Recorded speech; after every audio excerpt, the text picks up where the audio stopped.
Hello दोस्तों, स्वागत है आपका हमारे channel my goal my SIP पे। मैं उसी सूरज और आज इस वीडियो में हम लोग बात करेंगे एक न्यू फंड ऑफर के बारे में जो कि लाया गया है आईडीएफसी म्यूचुअल फंड के द्वारा। और इस न्यू फंड ऑफर का नाम है IDFC US equity fund of fund.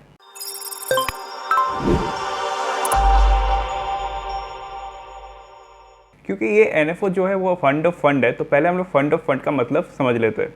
जहाँ तक फंड ऑफ फंड का सवाल है, वो ऐसा होता है कि आप जब म्यूचुअल फंड के स्कीम में पैसे लगा रहे हो तो वो पैसा कहीं पे लगता है। तो इन दिस केस वो पैसा किसी और फंड में लगेगा, डायरेक्टली स्टॉक्स में इन्वेस्ट नहीं होकर कोई और म्यूचुअल फंड में लगेगा। और इस केस में ये पैसा लगेगा जेपी मॉर्गन के फंड में। जेपी मॉर्गन के जो यूएस फंड है उसमें ये पैसा लगेगा। तो आप ऐसा समझ लो कि आप जो पैसा आईडीएफसी को दोगे, इस स्कीम में दोगे, वो पैसा further JP Morgan US fund में जाएगा और वो फंड फर्दर क्या करेगा, आपके बिहाफ में स्टॉक्स खरीदेगा यूएस मार्केट में। दोस्तों, इस एनएफओ को बेटर समझने के लिए हमें 3 क्वेश्चन का जवाब हमारे पास होना चाहिए। पहला क्वेश्चन तो ये कि क्यों हम लोग यूएस इक्विटी मार्केट में इन्वेस्टमेंट करेंगे। दूसरा, क्या ये सही समय है यूएस मार्केट में इन्वेस्टमेंट करने का। और तीसरा, आईडीएफसी यूएस इक्विटी फंड ही क्यों। तो चलिए शुरुआत करते हैं पहले क्वेश्चन से, why invest in US equities. तो पहला पॉइंट जो है वो है आपका डाइवर्सिफिकेशन बेनिफिट। अभी तक आप इंडियन मार्केट में इन्वेस्टमेंट कर रहे थे, जब आप इस फंड में इन्वेस्टमेंट करोगे तो आपको यूएस का भी एक्सपोजर मिल जाएगा। और हमने देखा है कि यूएस मार्केट और इंडियन मार्केट में लो कोरिलेशन है।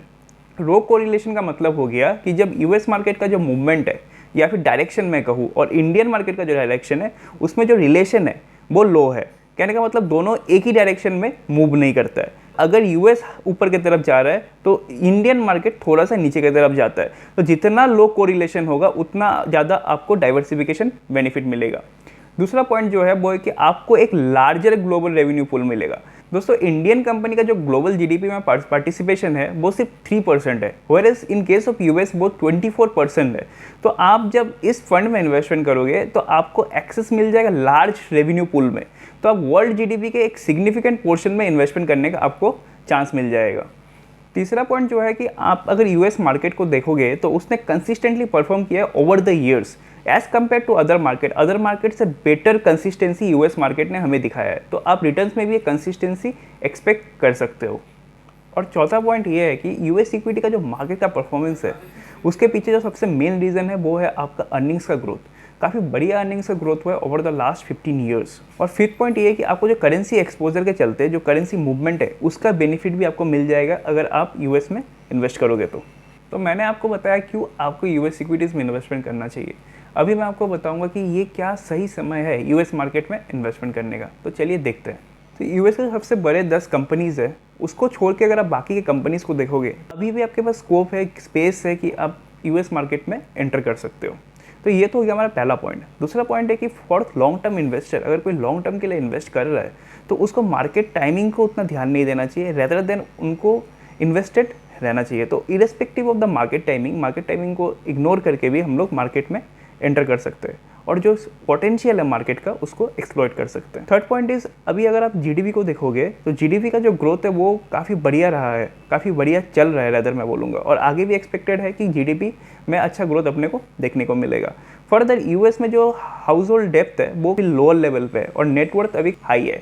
तो अभी काफ़ी स्कोप है मार्केट में हायर मूव करने का। Fourth point is, US economy अभी धीरे धीरे करके रीओपन हो रहा है, जिसके चलते भी बिजनेसेस अभी नॉर्मलाइज होंगे और काफ़ी ग्रोथ हम लोग एक्सपेक्ट कर सकते हैं। एंड फिफ्थ, जो इनोवेशन यूएस में हो रहा है हम लोग उनमें इन्वेस्टमेंट कर पाएंगे अगर हम लोग यूएस स्टॉक्स में इन्वेस्ट करेंगे। तो इंडियन कंपनीज में जो इनोवेशन हो रहा है उसमें तो ऑलरेडी हम लोग इन्वेस्ट कर रहे हैं, बट अगर हम लोग यूएस में इन्वेस्ट करना चाहते हैं तो इस फंड के थ्रू हम लोग इनोवेटिव्स एंड जो न्यू आइडियाज़ है उसमें भी इन्वेस्टमेंट कर पाएंगे।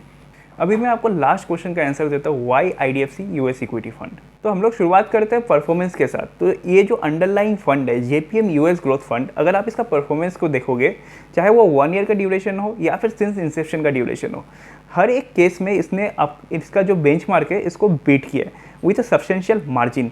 तो आप देख सकते हो कि कितना बेटर परफॉर्मेंस दिया है ये फंड ने। अब अगर मैं आपको इसका जो 5 पॉइंट्स बताऊं कि आपको क्यों IDFC US equity fund of fund में इन्वेस्टमेंट करना चाहिए, तो पहला पॉइंट जो है वो ये है कि इसका जो इन्वेस्टमेंट अप्रोच, तो ये जो अंडरलाइंग फंड है वो एक्टिवली मैनेज्ड है और फंडामेंटल एनालिसिस करने के साथ साथ ये लोग जो स्टॉक सिलेक्शन का प्रोसेस फॉलो करेंगे that will be bottom up. तो एक बढ़िया इन्वेस्टमेंट अप्रोच इधर अपने को देखने को मिल रहा है। दूसरा है आपका पोर्टफोलियो, जो इनका पोर्टफोलियो है वो ग्रोथ ओरिएंटेड है, ठीक है। और जैसे ही यूएस मार्केट रीओपन होता है और इकोनॉमी नॉर्मलाइज होता है तो आपको एक बेटर रिटर्न्स आप एक्सपेक्ट कर सकते हो। ये जो पोर्टफोलियो है, पोर्टफोलियो उस हिसाब से इन लोग का सजाया हुआ है। Third point is reduce concentration, क्योंकि ये जो फंड है, अंडरलाइंग फंड है, ये एक्सपोजर ले रहा है ओवरऑल यूएस इक्विटी मार्केट में विदाउट एनी सेक्टर या फिर मार्केट कैप बायस। तो आपको एक बेटर डाइवर्सिफाइड पोर्टफोलियो मिल रहा है। Fourth point is expertise. जहाँ तक एक्सपर्टीज का सवाल है, इस जो अंडरलाइंग फंड है, जो फंड मैनेजमेंट का टीम है, उसमें एक्सपर्टीज का कोई कमी नहीं है। They are well qualified and experienced.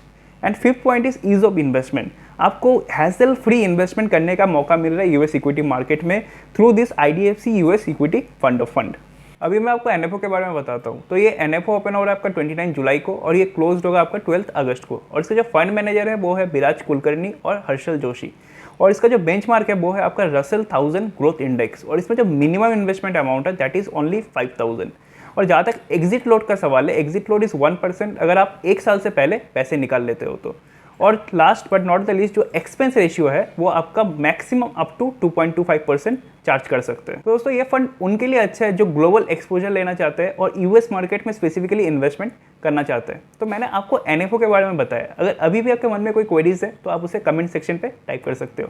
अगर आपको ये वीडियो अच्छा लगा तो उसे जरूर लाइक करिए, शेयर करिए अपने दोस्तों के साथ और हमारे चैनल को सब्सक्राइब करिए।